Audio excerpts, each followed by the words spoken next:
오늘은 사무엘하 9장 1절에서 13절에 있는 말씀을 가지고 은혜를 잊지 않는 사람이란 제목으로 우리 함께 말씀을 나누면서 은혜 받고자 합니다.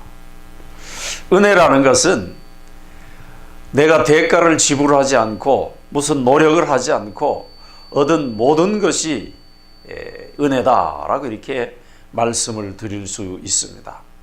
우리가 물건을 하나 좋은 거를 샀을 때에 조금 싸게 사도 내가 대가를 지불했기 때문에 야, 내가 이 은혜로 물건을 잘 샀어 이런 생각을 안 하죠. 그냥 내가 대가를 지불한 것은 은혜가 아니죠. 그래서 우리가 예수 믿는 사람 은혜 이렇게 말을 많이 하는데, 하나님께서 우리에게 정말 구원받을 아무런 자격도 없고, 특히 우리는 이방인들이었기 때문에 아무런 자격이 없는 우리들을 예수 그리스도를 통해서, 예수 그리스도의 십자가의 보혈을 통해서 우리에게 구원을 주신 그 하나님, 그것은 절대적인 하나님의 특별한 은혜라고 이렇게 말씀드릴 수 있습니다. 그래서 제 우리나라 속담에도 보면은 그 은혜를 입은 것은 쉽게 잊어버리는 경우가 많이 있다고 볼 수 있죠. 그래서 은혜는 물에 새기고 원수는 돌에 새긴다고. 사람이 마음이 한번 상하면은 쉽게 풀어지는 것 같지 않아요. 하나님은 이렇게 쉽게 용서를 하시고 자비를 베푸시고 긍휼히 여기시고 불쌍히 여기시고 이러는데, 우리 사람들은 마음의 상처를 한번 깊게 받으면은 절대 용서하지 않으려고 하는 그런 습성이 있다라고 이렇게 볼 수 있습니다. 인심조석지변이라고 우리가 말을 많이 하죠. 조석지변한다, 사람의 마음이 조석지변한다 이러는데, 그 아침에 먹은 마음 다르고 저녁에 먹은 마음 다르고, 어떤 목사님이 설교하실 때 이러더만요, 사람이 앉았다 일어설 때 마음이 다르다고, 앉았을 때의 마음하고 섰을 때 마음하고 다르다고 이렇게 설교하시는 걸 내가 한번 들어본 적이 있는데, 요즘은 그런 것 같아요. 정말 사람들이 워낙 빠른 시대에, 스피드 시대에 살다 보니까 너무나도 마음이 자꾸 이렇게 바뀌는 모습을 우리가 볼 수 있습니다.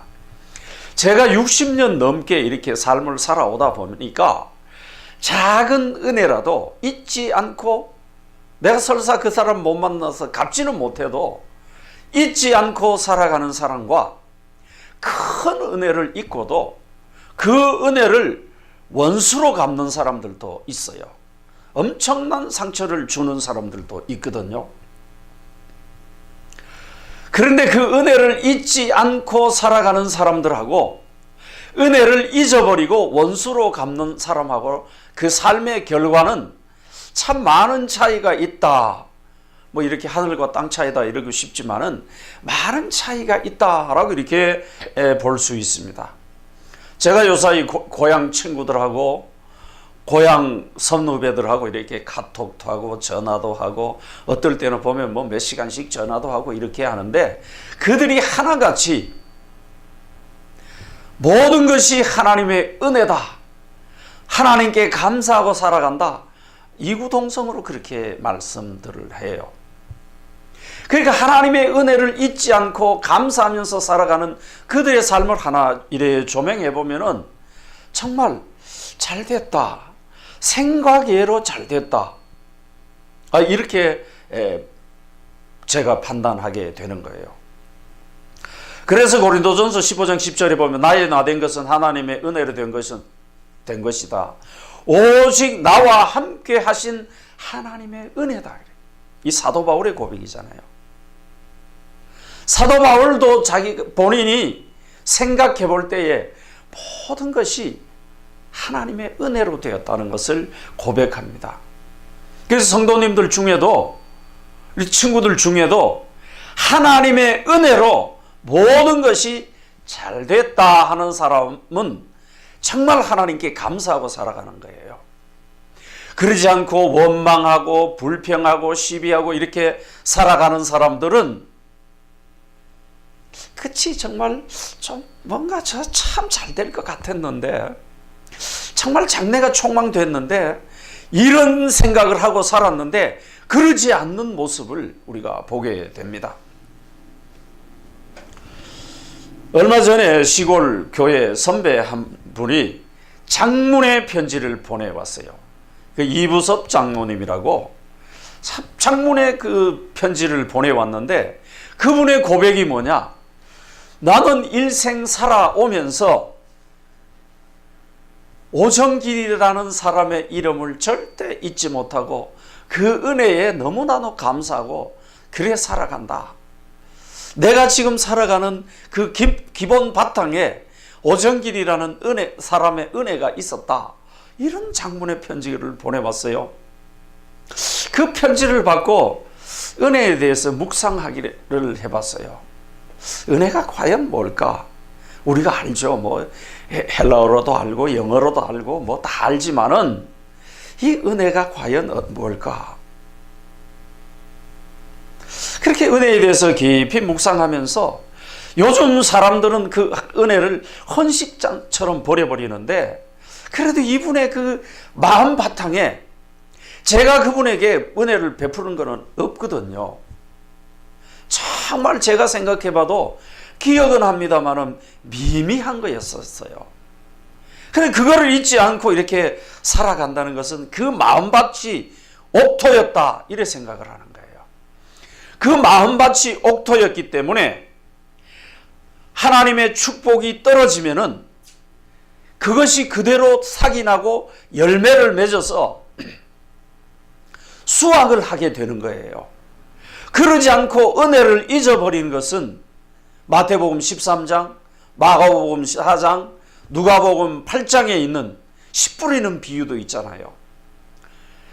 뭐 길가에 떨어진 것은 싹이 절대로 안 나거든요. 은혜를 잊어버리고 살아가는 사람들의 마음은 길가와 같다. 그게 딱딱하니까 거기에 어떤 것이 떨어져도 싹이 날 수가 없는 거예요. 싹이 나니까 열매가 맺을 수가 없는 거죠. 그러나 그 은혜를, 작은 은혜지만은 잊어버리지 않고 살아가는 사람들의 심정은 옥토와 같기 때문에 거기에 하나님의 말씀이 떨어질 때 열매를 맺게 되고, 하나님의 축복이 떨어질 때 거기에 열매를 맺게 되는 거예요. 그래서 그 사람이 잘 살 수 있다라고 이렇게 말씀을 드릴 수 있습니다. 그래서 그분은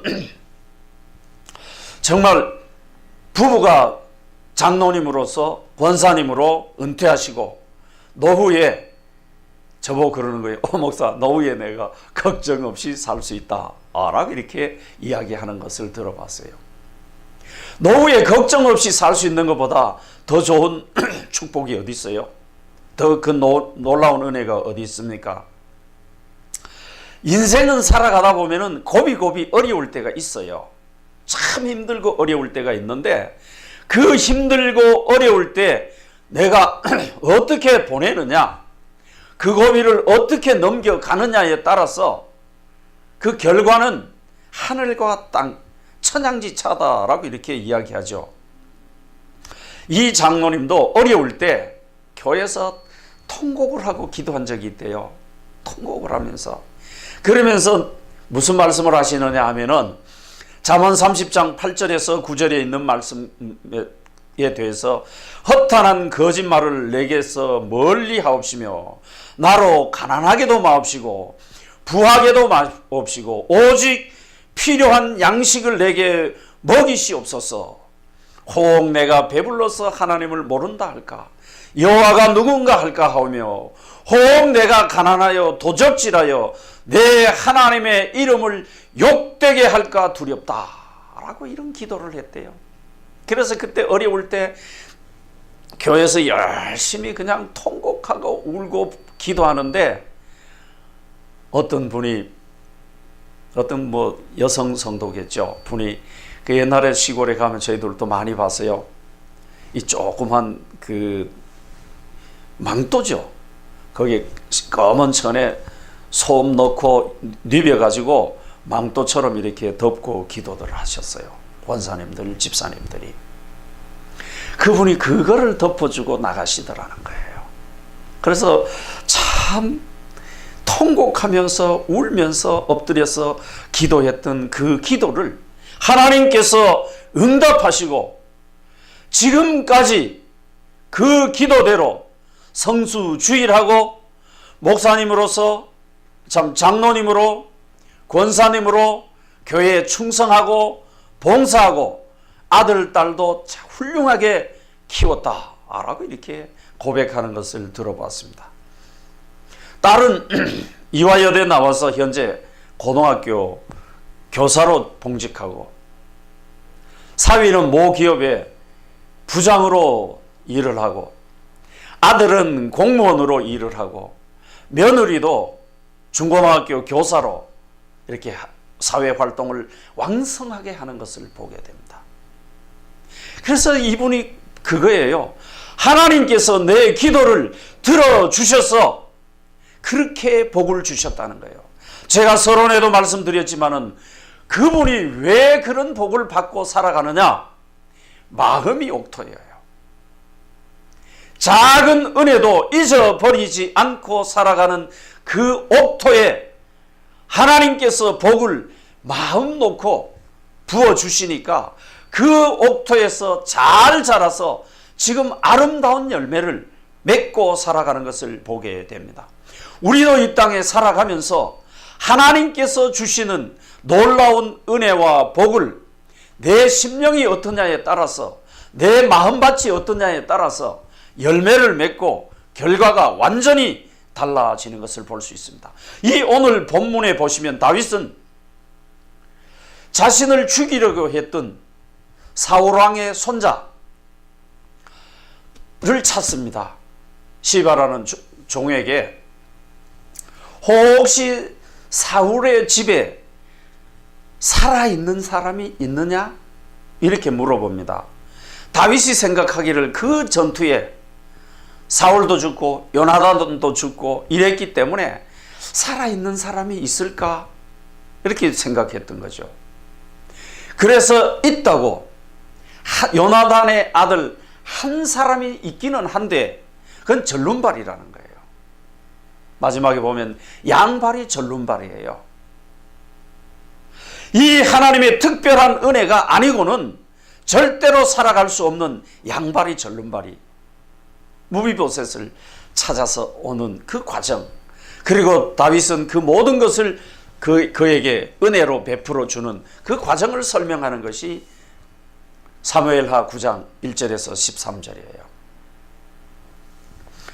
그래서 이 다윗이 사무엘의 손자 요나단의 아들에게 은혜를 베푸는데 어떻게 베푸느냐, 왜 베푸느냐, 거기에 대해서 간략하게 제가 설명을 드리고자 합니다. 우리 모든 인생은 어떻게 보면은 무비보셋과 같은 존재예요. 우리는 자력으로 천국 갈 수 있는 능력이 없는 사람이에요. 무비보셋도 마찬가지예요. 자력으로는 다윗 왕국에 갈 수가 없어요. 다윗이 불러서 사람을 보내서 데리고 와야 되는 거예요. 우리도 자력으로는 천국에 갈 수 없지만은 예수 그리스도를 통하여 천국에 갈 수 있는 거거든요. 여기에 첫 번째 보면은 1절 3절에 보면은 다윗이 가로되 사울의 집에 오히려 남은 사람이 있느냐? 내가 요나단을 인하여 그 사람에게 은총을 베풀고자 한다. 여기 첫 번째로 보면 인하여 은총을 베풀고자 한다. 인하여. 다윗은 요나단에게 큰 은혜를 입었어요. 큰 은혜를 입었죠. 생명을 구해줬으니까요. 그 요나단의 은혜를 잊지 않고 살아가는 사람이 다윗입니다. 그러니까 다윗도 복을 받을 수 있는 기본 마음의 옥토였다고 볼 수 있죠. 그 요나단 인해서 무비보셋에게 복을 주시는 것을, 은총을 베푸는 것을 보게 됩니다. 제가 서론에도 잠시 말씀드렸지만은 우리는 하나님 앞에 다 절름발이에요. 우리 자력으로 할 수 있는 것은 아무것도 없어요. 그렇지만 예수 그리스도를 통해서 우리가 구원받고 하나님의 놀라운 은혜와 축복을 받고 지금까지 이렇게 잘 살아가는 것을 보게 됩니다. 그러면서 여기 보면은 무비보셋은 왕궁에 들어가서 왕자의 한 사람처럼 똑같은 대우를 받는 거예요. 얼마나 놀라운 은총입니까? 그래서 3절에 다윗은 하나님의 은총을 베풀고자 한다, 그렇게 말씀하고 있잖아요. 우리 여러 함께 하신 분들, 우리는 다 무비보셋이었어요. 우리는 다. 그러지만은 예수 그리스도를 통해서 구원 얻고 하나님의 놀라운 은혜를 누리면서 무비보셋처럼 왕자의 한 사람처럼 우리도 대우받잖아요. 왕자의 한 사람처럼. 이 하나님의 놀라운 은혜를 잊어버리지 않고 살아가면은 하나님께서 말씀하셨어요. 1000대까지 은혜를 베풀어 주겠다. 그러나 하나님의 은혜를 잊어버리고 요즘 설이잖아요. 사실 우상을 섬기고 살아가는 자들에게는 3, 4대까지 벌을 주시겠다. 갚겠다 그랬어요. 제가 여러 번 말씀드렸지만은 우상 숭배는 하나님이 원수로 생각하는 거예요. 얼마나 무섭습니까?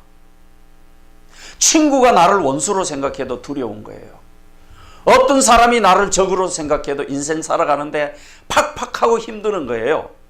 하물며 창조주 하나님이 원수로 생각하는 그 행위를 했어야 이 땅에서도 물론이고 천국은 꿈도 못 꾸는 거죠. 우리 사랑하는 여러분들, 제가 부탁을 드리는 것은 정말 우상 숭배를 버려야 됩니다. 그것이 하나님을 사랑하는 첩경이에요.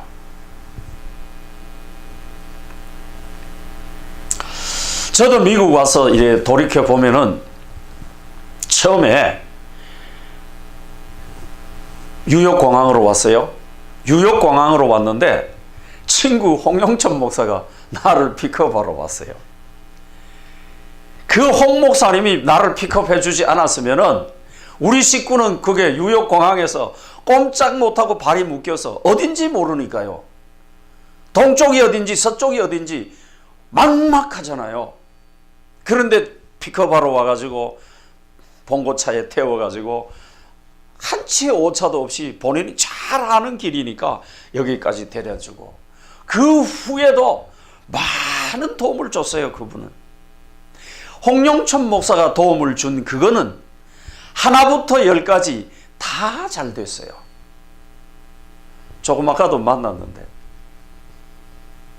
정말 늘 감사하고 살죠. 고맙게 생각하고 살고, 지금도 그때 만난 분들하고는 매일 카톡 하시는 분들도 있고 매일 연락하기도 하고 1년에 그래도 몇 번은 연락하고 이렇게 살죠. 그리고 우리는 작은 거라도 잊어버리면 안 돼요. 그런데 하물며 우리를 구원하신 창조주 하나님의 은혜를 잊어버리고 살아가는 그런 배은망덕한 인생이 잘 될 수가 없죠. 그래서 우리 사랑하는 성도님들, 다윗이 요나단을 인하여 무비보셋에게 복을 주셨듯이, 은총을 베풀었듯이, 하나님께서는 예수 그리스도를 통하여 우리에게 구원을 주시고 은총을 베푸시고 이 땅에 편안하게 감사하며 찬송하며 정말 하나님의 아들, 딸로서 하나님의 자녀로서 살아가기를 소원합니다. 그렇게 복된 삶을 사시기를 그리스도의 이름으로 축원드립니다. 그리고 두 번째로 보면은, 좀 짧게 해야 되겠습니다만, 두 번째로 보면은 4절 6절에 보면은 그가 어디 있느냐 찾습니다. 내가 은총을 베풀고자 하는데 만나야 될 거 아니에요. 내가 여기에서 아무리 누구 한국에 있는 친구 뭘 해주고 싶고 뭘 사주고 싶고 뭐 밥이라도 한 끼 하면서 은혜를 갚으려고 해도 멀리 있으면 할 수가 없는 거예요. 길이 없는 거예요. 방법이 없는 거예요. 그래서 그가 어디 있느냐 찾습니다. 성경에 보면은 내가 어디 있느냐, 그가 어디 있느냐 이렇게 찾는 경우가 많아요. 다윗은 무비보셋을 찾습니다. 데려오라고. 우리도 하나님께서 찾습니다. 여러분들이 어느 곳에 있든지 어디에 살든지 예수 그리스도를 통해서 여러분들에게 은총을 베풀기 위해서 축복을 하시기 위해서 하나님이 여러분들을 찾습니다. 아담 하와가 범죄하고 나무 사이에 숨었을 때 하나님이 직접 찾아오셔서 내가 어디 있느냐 했듯이 그가 어디 있느냐, 아무개야 내가 지금 어디 있느냐 간절히 찾고 있습니다. 방황치 말고 오라고, 두려워하지 말고 오라고, 주님 품으로 오라고. 이 복음의 문이 활짝 열려 있습니다. 하나님은 지금도 여러분들 이런 영혼을 찾습니다. 여러분 혹시 이 말씀을 듣고 방황했던 분들은, 하나님을 떠났던 분들은, 하나님을 몰랐던 분들은 예수 그리스도를 믿고 하나님의 찾으시는 음성 앞에 주님 품으로 나올 때에 무비보셋이 왕자의 한 사람으로 대우받았던 것처럼 여러분들도 하나님의 자녀로, 하나님의 아들, 딸로 당당히 천국 가서 하나님께 찬양하며 영광 돌리며 하나님의 온전한 자녀로 살아갈 줄 믿습니다. 이 말씀 듣고 참 돌아오실 분들, 제가 이번에 후배 친구 목사하고 통화를 하는데 누구누구도 교회 안 다니고 누구누구도 교회 안 다니고 누구누구도 교회 안 다니냐, 안 다닌데 마음이 너무 아팠어요. 너무 아팠어요. 하나님은 이렇게 예수 그리스도를 인하여 우리에게 복을 주시고 찾고 계시는데 그들은 어디 있는지 모르겠어요. 그래서 그 친구 목사 보고 전화번호들 좀 달라고. 반드시 예수 그리스도를 통해서 구원 얻습니다. 명심하시기 바랍니다. 그 다음에 세 번째로 보면 7절 8절에 가로되 무서워 말라. 두렵고 떠는 우리 인생들에게 찾아오셔서 무서워 말라고, 두려워하지 말라고, 근심하지 말고, 염려하지 말고, 걱정하지 말고 오라는 거예요. 나는 죄인이니까 이 땅에 죄인 아닌 사람 어디 있어요? 나는 이러이러한 죄를 지었으니까 감히 나 같은 사람이 예수 믿을 수 있나? 상관없어요. 똑같습니다. 인생은 누구든지 예수 믿으면 구원을 얻는 거예요. 여기에 무비보셋이 요나단의 아들이었지만은 찾았을 때 두려운 거예요. 왜? 우리 회사에서 회사 다니는 사람, 직장 생활하는 사람 보면 회사에서 최고 책임자가, 경영자가 부른단 말이에요. 부르면 두려운 거예요. 내가 아무 잘못을 안 해도 두려운 거예요. 내가 뭔 실수를 했는가 자기를 돌이켜보게 되죠. 가면 상을 줄 수도 있거든요. 승진했다고 축하해 줄 수도 있거든요. 근데 이 무비보셋이 두렵고 떨고 무서워하고 있을 때에 다윗의 부드러운 목소리가 들립니다. 다윗이 가로되 무서워 말라. 우리 인류에게 전해지는 최고의 축복의 메시지가 두려워 말라는 거예요. 무서워 말라는 거예요. 다윗은 철저히 율법을 지키는 사람이었던 걸 보게 됩니다. 왜냐하면 신명기 24장 16절에 보면 아비는 그 자식을 인하여 죽음을 당치 아니할 것이요 자식은 그 아비로 인하여 죽음을 당치 아니할 것이라. 각 사람은 자기 죄의 죽임을 당한다. 그렇게 자기 지은 거 연좌제가 없는 거죠. 미국도 보면 철저히 연좌제가 없습니다. 아버지의 빚은 아들이 대신 갚지 않아도 돼요. 한국은 연좌제가 있죠. 미국은 없습니다. 성경에도 연좌제는 없습니다. 그래서 다윗은 이런 은혜를 무비보셋에게 한량없이 베풉니다. 그래서 성경에 보세요.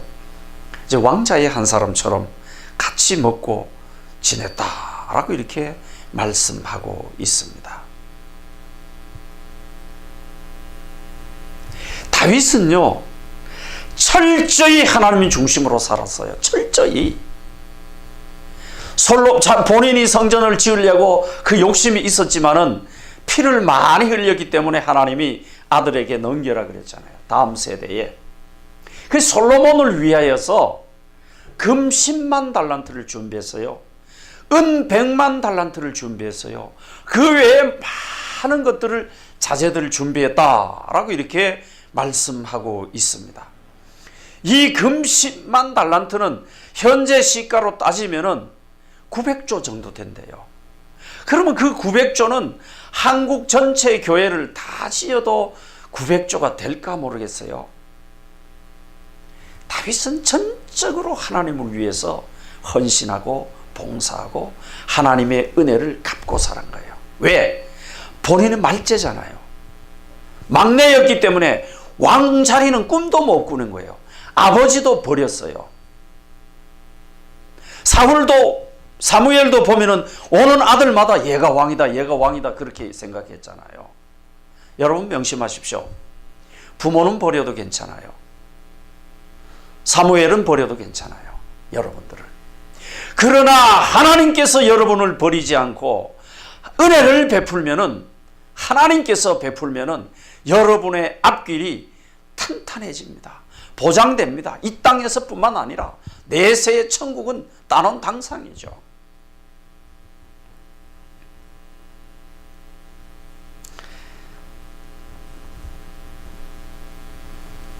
우리 사랑하는 성도님들,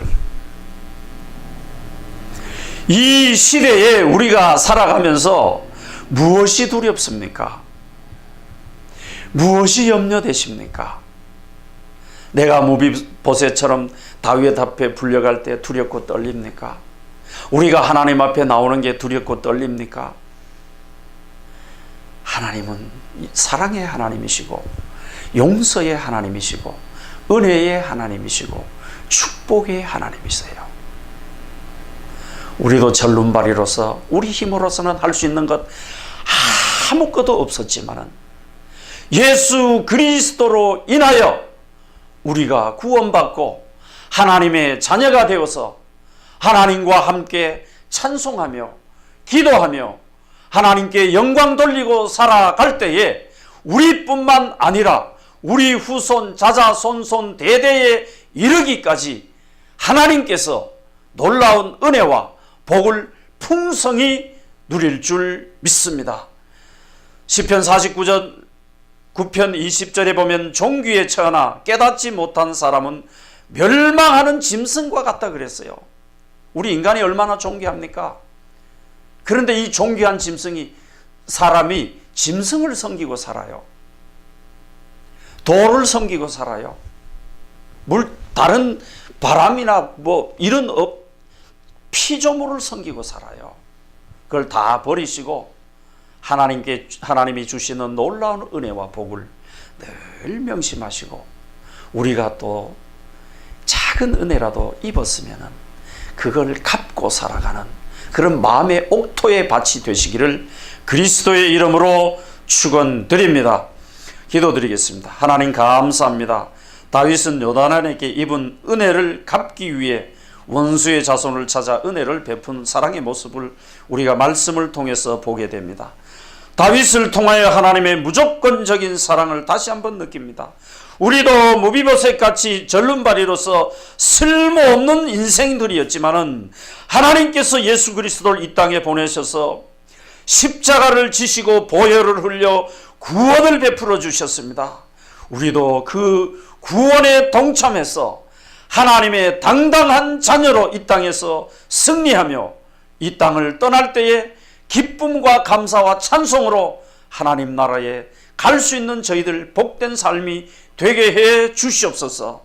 저희들 늘 부족하지만은 하나님의 놀라운 은혜와 사랑으로 늘 감사하며 기뻐하며 찬양하며 살아가게 해 주실 줄 믿고 감사하며 이 모든 말씀 예수 그리스도의 이름으로 기도드리옵나이다. 아멘.